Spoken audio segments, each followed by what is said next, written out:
Hello guys, তুমি সবাই কেমন আছো? আমি তো ভালো আছি। দেখো আজকে আমি কত কিছু রান্না করেছি। এগুলো রান্না আমি কি করে করি, কিভাবে করে তোমরা সবাই দেখতে থাকো।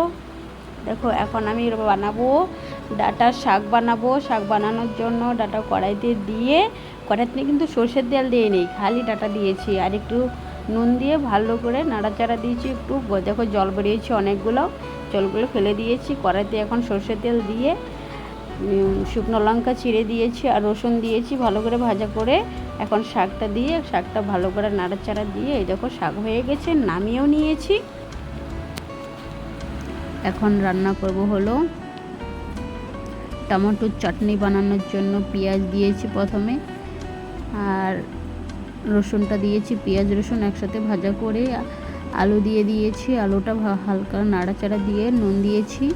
এখন টমেটো দিয়ে হলুদ গুঁড়ো দিয়ে দিলাম, একটু লঙ্কা গুঁড়ো। এখন ভালো করে নাড়াচাড়া দিচ্ছি।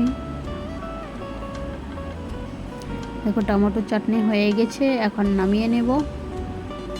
এখন আমি রান্না করব কচুর শাক। কচুর শাক রান্না করার জন্য কড়াইতে প্রথমে একটু নুন দিয়ে কচুর শাকটা ভাপিয়ে নিয়েছি। এখন সর্ষের তেল দিয়ে আর শুকনো লঙ্কা ছিঁড়ে দিয়েছি, রসুন দিয়েছি, কচুর শাকটা দিয়ে এখন একটু নুন দিয়েছি, নুন দিয়ে হলুদ গুঁড়ো দিয়ে শাকটা ভালো করে মিক্স করে নেব। মিক্স করে দেখো এখন একটু উপর দিয়ে লেবুর রস দিয়ে দিচ্ছি। লেবুর রস দিলে মানে গলায় একটু চুলকাবে না। দেখো আমার কচুর শাক হয়ে গেছে।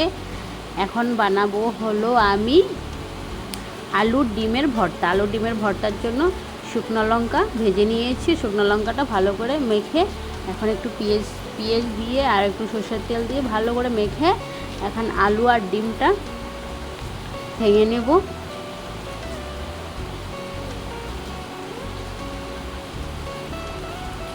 এখন আলু আর ডিমটা ভালো করে ভর্তা মাখিয়ে নেব। আলু ডিম ভর্তা মাখানো দেখো হয়ে গেছে। এখন আমি কারকুল ভর্তা মাখাবো। কারকুল ভর্তা মাখানোর জন্য নুন নিয়েছি, নুন আর শুকনো লঙ্কা। শুকনো লঙ্কাটা ভেজে নিয়েছিলাম, শুকনো লঙ্কা আর নুন ভালো করে মাখিয়ে এখন কারকুলটাও দিয়ে মাখাচ্ছি। কারকুল ভর্তার কিন্তু আমি সর্ষের তেল দিয়েছিলাম, তোমাদেরকে দেখাতে একদম ভুলে গিয়েছি। দেখো কারকুল ভর্তা মাখানো আমার হয়ে গেছে।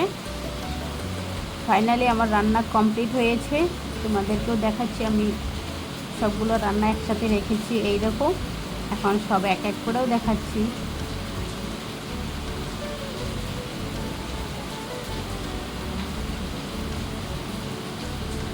এই দেখো আলুর ভর্তা, কচুর শাক, আলু টমেটোর চাটনি, ডাঁটা শাক, কারকুল ভর্তা।